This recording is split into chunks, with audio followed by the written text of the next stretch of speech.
Hello everyone, मेरे पास ये साड़ी आई है जिसका मैंने जो ब्लाउज स्टिच करा है। उसकी मैंने बहुत सुंदर लटकन बनाई है।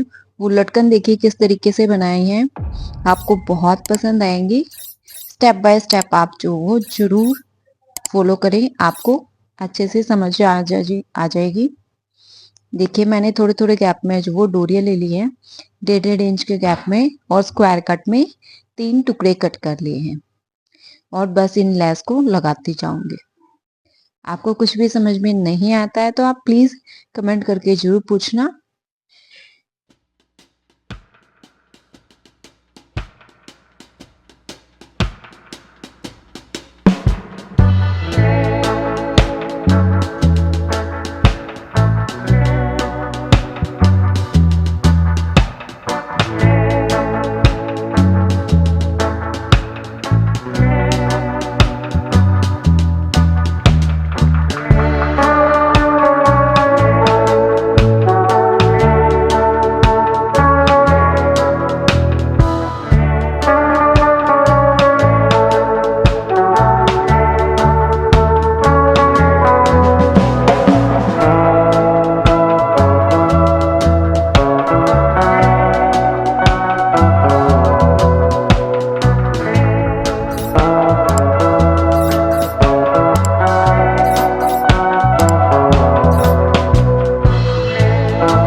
लटकन बनके रेडी हो चुकी हैं।